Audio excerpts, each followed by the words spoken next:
सात संगत जी, प्रेम से कहना धन निरंकार जी। सात संगत जी, आप सभी का हमारी गुरु चर्चा पर स्वागत है। आप सभी गुरु चर्चा में उपस्थित होते हैं, बहुत बहुत धन्यवाद। आज हमारे विचार का विषय है गुरु की रजा में ही राजी रहना। सात संगत जी, हम गुरु की ही रजा में राजी रहें, क्योंकि सदगुरु जो करते हैं वो सब अच्छा करते हैं।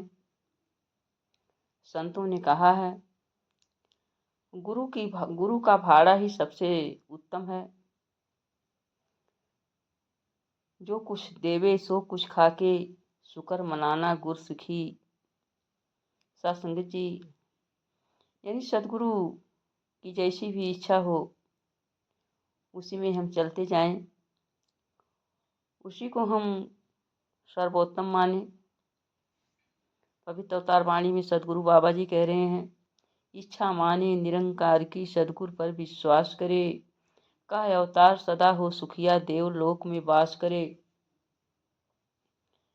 यानी जो परमात्मा की इच्छा मानता है, परमात्मा की इच्छा में रहकर ही खुश रहता है, वो हमेशा सुखी रहता है, वो हमेशा खुश रहता है और देवलोक में वास करता है।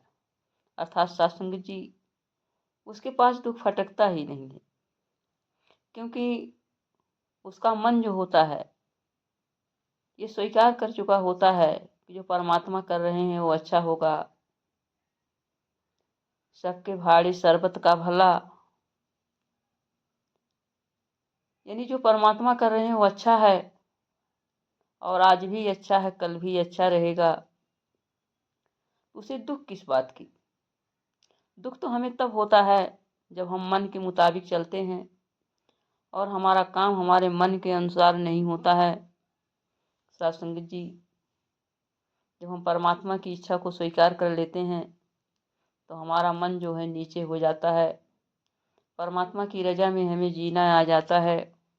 और जब तक हम परमात्मा की रजा को नहीं मानते हैं तब तक हम गिले शिकवे किया करते हैं, और वह गिले शिकवे संसार में ही नहीं परमात्मा से भी हम करने लगते हैं कि हे प्रभु, हमने सुना है तू बख्शनहार है, तू पूरे संसार को देता है, तो हमारे साथ ऐसा क्यों हो रहा है?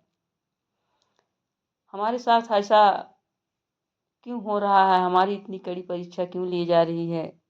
सत्संग जी, हम जो है दुखी होते जाते हैं और इतना दुखी हो जाते हैं कुछ दलदल से निकलना मुश्किल हो जाता है। सत्संग जी, एक बार विवेक शौक जी अपने विचारों में कह रहे थे, उनके पास एक बच्ची आई और जो रो रो करके अपनी समस्या को बताने लगी। बोली, महात्मा जी, ये परमात्मा सर्वशक्तिमान है, सब कुछ कर सकता है, तो मेरे कार्य को क्यों नहीं कर रहा है? मैं कितनी अरदासें कर रही हूँ, मैं कितना सिमरन कर रही हूँ, फिर भी मेरी एक भी नहीं सुन रहा है। शौक जी ने उसे बहुत समझाया कि परमात्मा तभी करता है जब हमारे लिए उचित होता है, और जब हम उस कार्य को समझने लायक हो जाते हैं। जिस तरह से एक माता पिता अपने बच्चे को तलवार नहीं देते हैं, क्योंकि तलवार जो है बच्चे का नुकसान कर सकती है, चाहे बच्चा कितना भी रोए।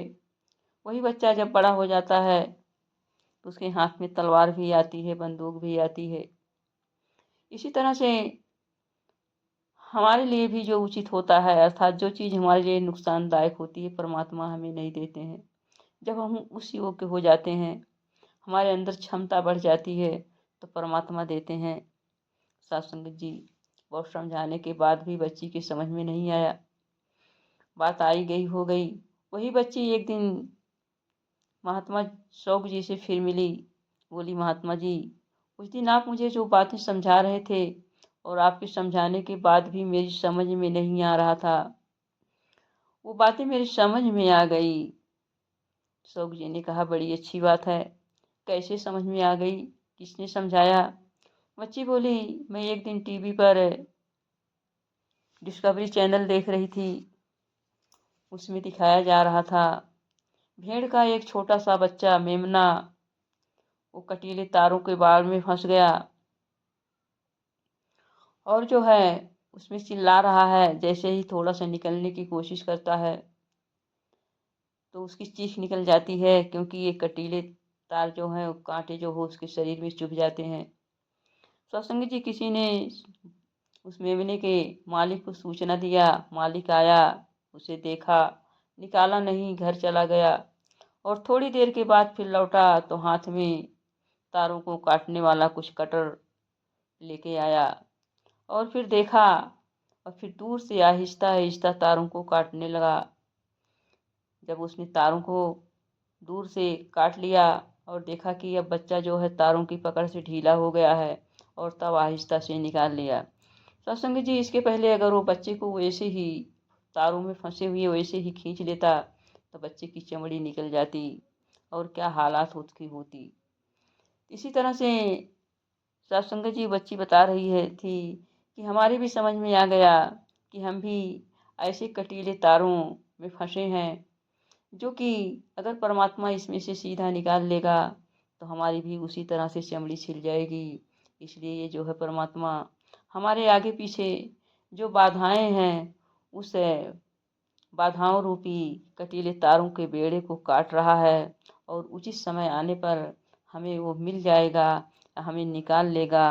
तो सत्संग जी, बच्ची ने कहा कि अब मैं परमात्मा से माफ़ी मांगना चाहती हूँ कि मैंने बहुत ही गिले शिकवे किए, प्रभु मुझे माफ़ कर दीजिए, मैं नहीं समझ पा रही थी। अब मेरी समझ में आ गया कि परमात्मा जो है सबकी सुनता है, लेकिन देता है उचित समय पर, जब हम उस लायक हो जाते हैं, जब हमारे लिए वो चीज़ें नुकसानदायक नहीं होती हैं। सत्संग जी, परमात्मा सुनते तो सबकी हैं लेकिन करते अपनी वाली हैं, क्योंकि ये तीनों कालों के ज्ञाता हैं। वर्तमान भी जानते हैं, भूत भी जानते हैं, भविष्य भी जानते हैं। आइए सत्संग जी, हम केवल वर्तमान देख रहे हैं, सत्संग जी भविष्य नहीं देख रहे हैं। और जो तीनों को जानता है तो वो ये समझ जाता है कि कौन चीज़ हमारे लिए कब अच्छी है कब बुरी है। परमात्मा ऐसे ही हैं, ये सबके मालिक हैं, ये अपने बच्चों का जो है बुरा नहीं चाहते हैं। सत्संग जी, हमेशा हमें परमात्मा की रजा में राजी रहना है, क्योंकि एक पिता एकस के हम बारिक है, हमारा एक ही पिता है, यही हम इसी पिता की संतान हैं। ये हमारा पिता जो होता है सबसे बढ़कर है, ये हमारी बुराई या हमारे लिए बुरा कभी नहीं चाहेगा। जो भी जैसा भी जब भी हो उसे हम स्वीकार करके इसी की रजा में राजी रहना, इसी की रजा में जीवन जीना सीखते चले जाएं। प्यार से कहना, धन निरंकार जी।